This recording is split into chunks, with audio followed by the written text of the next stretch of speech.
ചുട്ടുപൊള്ളുന്ന വേനലിൽ ആശ്വാസം പകർന്ന് നൊങ്ക്. കൃത്രിമത്വങ്ങളൊന്നുമില്ലാതെ പ്രകൃതിദത്ത വിഭവമായതുകൊണ്ട് നൊങ്കിന് ആവശ്യക്കാരേറെയാണ്.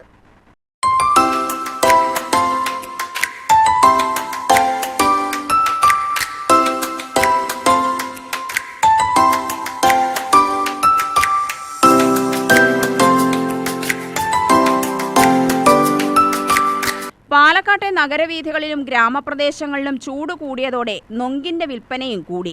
ചിലയിടങ്ങളിൽ നൊങ്ക് മാത്രമായി ലഭിക്കുമ്പോൾ ചിലയിടത്ത് നൊങ്കും പഴവർഗ്ഗങ്ങളും ചേർത്തുള്ള ജ്യൂസാണ്. നൊങ്ക് ഒരു പീസിന് 10 രൂപയാണ് വില. 10 പീസ് മുതൽ 15 പീസ് വരെ 100 രൂപയ്ക്ക് നൽകുന്നുണ്ട്. വലിയ കടകൾക്ക് പുറമെ പാതയോരങ്ങളിൽ ചെറിയ തട്ടുകടകളിലും വിൽപ്പന സജീവമാണ്.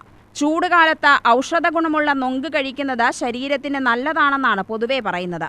മായങ്ങളൊന്നും ചേരാത്തതിനാൽ നൊങ്കിന് ആവശ്യക്കാരും കൂടുതലാണ്. പാലക്കാട് ജില്ലയുടെ വിവിധ ഭാഗങ്ങളിൽ നിന്നാണ് നൊങ്ക് ശേഖരിച്ച് കച്ചവടക്കാർ വിൽപ്പനയ്ക്കെത്തിക്കുന്നത്. തമിഴ്നാട്ടിൽ നിന്നും നൊങ്ക് എത്തുന്നുണ്ട്. തമിഴ്നാട്ടിൽ നിന്നും ലോറിയിൽ നൊങ്കുകൾ കേരളത്തിലേക്ക് എത്തിച്ചു കൊടുക്കുവാനും ഇടനിലക്കാരുണ്ട്. ഇപ്പോൾ പന കയറാൻ പുതിയ തലമുറയിൽപ്പെട്ടവർ കുറവായതിനാലും കൂലി വർധനവും കാരണം ഏക്കർ കണക്കിന് പനകൾ വെട്ടിമാറ്റപ്പെട്ടു. ഇതോടെ നൊങ്കിനും ക്ഷാമമായി തുടങ്ങിയതായി വ്യാപാരികൾ പറയുന്നു. ഇവിടുന്ന് പനയെ കയറി വെട്ട് തന്നെ ഞാൻ തന്നെ കയറി വെട്ടുന്നത് അല്ല. ദിവസേന ഓരോ പനയെ കയറി വെട്ടും. വൈകിട്ടാകുമ്പോൾ ഓരോ പനയെ കയറി വെട്ടും. വെട്ടുകൂലി 1200 രൂപ കൊടുക്കണം. വിൽപ്പന പറഞ്ഞു കഴിഞ്ഞാൽ നമ്മളൊരു 15 എണ്ണം 10 എണ്ണത്തിന് 100 രൂപയൊക്കെ കൊടുക്കുന്നത്. വണ്ടി വാടക കൊടുക്കണം, അത് വെട്ടുകൂലി കൊടുക്കണം, കറുത്തുകൂലി കൊടുക്കണം. ഇതൊക്കെ കൊണ്ടുവന്നിട്ടാണ് കഴിയണത്. ഏറി വന്നാൽ ഒരു 2 രൂപയും 3 രൂപയും കൂടി കിട്ടില്ല. കഞ്ഞി കുടിച്ച് പോകണു.